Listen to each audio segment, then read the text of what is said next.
I think, honestly, guys notice it more when you're out winning games, right? If Cleveland starts off in a bad start, they're not doing well, and all of a sudden Shedeur or Dylan Gabriel are doing well in 7-on-7. They're throwing dimes. In practice drills, the number one defense can't stop them. People take notice of that, and the more that the players see it, they're gonna. Then the comments start happening over the lunch table. They start happening throughout the building, and that's what Everybody's saying it out loud now. This wasn't a tantrum. It was a detonation. Yes, Shedeur Sanders got up in the middle of the Browns' morning install, peeled off his playbook wristband like it was a hospital bracelet, said, "I'm done with this," and walked straight out of team headquarters while the head coach yelled after him in the hallway.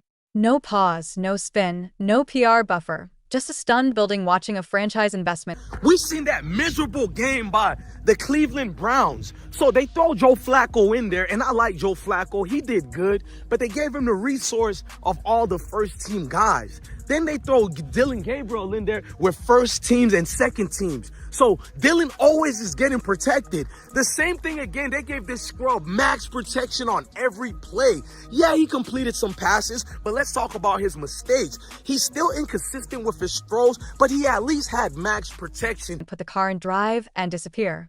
If you felt your stomach drop reading those first reports, trust your gut. This isn't a routine rookie flare-up. This is the moment the roof caved in. Why does it matter right now? Because the Browns weren't just managing a quarterback room, they were building their season on it. Jobs are tied to this. Reputations.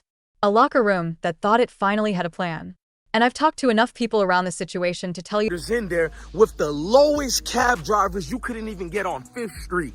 And I'm pissed off, bro, because the play calling was abysmal. Look, even if you don't like Shedeur didn't even get a chance to be trash. Even if you think Shedeur is garbage, he didn't even get a chance to be garbage. That's how awful the offensive line was. Kevin Stefanski still doesn't want to give Shedeur second strings and first strings reps. Why is that? Now, what's more horrible about this game was it was to the point the surface noise you saw in that press conference barely scratches the earthquake underneath. Publicly, professional frustration. Privately, doors rattling on their hinges. If you stick with me, you'll hear the hallway scene everyone's whispering about, the owner's fury that changed the internal power dynamics in a single phone call, and the demand and counter-demand standoff that makes Sunday against Pittsburgh feel less like a game and more like a referendum on what this organization even is anymore. And before you assume this is just a petulant player versus a principled coach, hold that thought. I'll show you why both of those simple storylines are too small for what actually exploded here. Here's the on-the-record backbone of it. Morning offensive install. The third down package against Scout. Kevin Stefanski questions Sanders' execution. The volume climbs. A rebuttal, another question, and then the gesture that will live in Cleveland infamy. The wristband off, the chair back, the line, "I'm done with this," and the rookie out the door. Stefanski follows, the calm tone coach gone, voice up, telling him to get back in the room right now. Position coaches scramble like firefighters who know the structure isn't just smoking, it's about to flash over. Sanders never looks back. Through the doorway, down the hall, past staffers frozen mid-stride, out to the lot. The ignition turns, and the facility hears tires on gravel. That sound, the sound of leverage leaving, if you only saw the clipped, clenched jaw version of Stefanski after, you were watching a man drive with the parking brake on. "We've done everything to support him," he said. At some point you have to put the team first. The phrasing was measured. The subtext was not. Inside that building, the temperature was different. Expletives didn't just fly, they left contrails. An assistant who's logged 2 decades said he'd never seen Kevin like that. Not close. Picture a coach, white-knuckling the edge of a podium, because the podium is the last piece of furniture between him and saying something you can't walk back. That's where the veneer cracked, just a hair, but enough to show the steel beneath. Now, the second best point, the one that explains how we got to the breaking point before we talk about the power struggle that will define what happens next. This friction didn't start today. It layered. The Rams game laid a brick. Sanders completes 70%, accounts for 3 touchdowns, and still, in film, the laser pointer lingers on every incompletion, every missed protection alert, every audible question. The praise, when it comes, feels like someone mumbling nice weather during a tornado watch. One offensive player came away convinced the critique wasn't just sharp, it was targeted. Meanwhile, reps with the ones kept getting split. Some days the rookie, with the draft pedigree and the owner's enthusiasm, was watching journeyman pocket precious snaps. Message sent. You're not special here. And if you're Sanders' fifth-round chip on your shoulder welded to your ribcage, that message feels less like tough love and more like an engineered ceiling. Then came the post-Rams presser. Young quarterbacks must learn winning requires more than individual statistics. Leadership means accepting responsibility, executing game plans rather than freelancing. No name, but no one needed subtitles. National media didn't. Teammates didn't. Sanders didn't. He watched it, rewatched it. If you want to know the moment the fuse really started to hiss, it was a rookie, alone with a phone, hearing his coach make him the public lesson. And now the strongest point, the one that matters beyond Cleveland and makes this a league-wide cautionary tale. This isn't just a disagreement. It's a collision of eras. Stefanski is the institutionalist, hierarchy, earned trust, discipline as identity.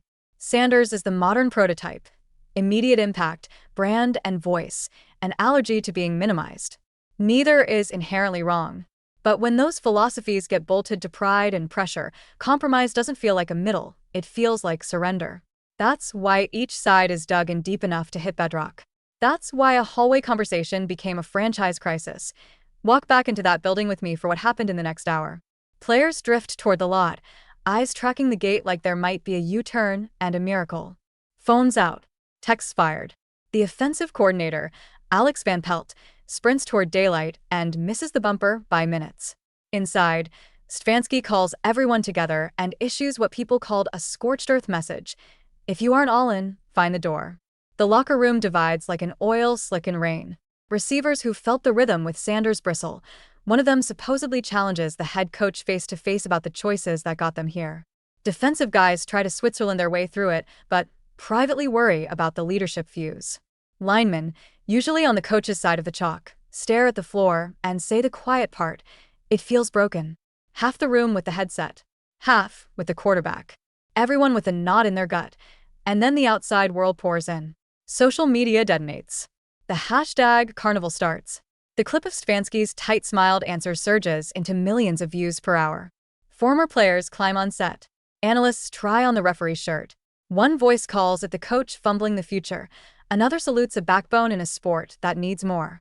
It gets nasty fast, because the comment section always finds the eject button faster than the nuance. Don't skip ownership's chapter in this story, because it's not a footnote, it's a pivot. Jimmy Haslam hears that the rookie he championed just drove away and, per folks in the building, goes off like a flare in a fireworks factory. He's on the phone with Stefanski, not discussing but demanding. Fix it. Now. Imagine the timeline scrambling as the coach's authority isn't just challenged by a player, it's audited by the person who signs the checks. That call didn't end the argument. It relocated it to a higher floor. Somewhere between those floors, the general manager, Andrew Berry, is running a 2-minute drill with a 1,000-page playbook. He backed the draft pick. He supported the head coach's culture. Now, those commitments are pulling in opposite directions like a wishbone.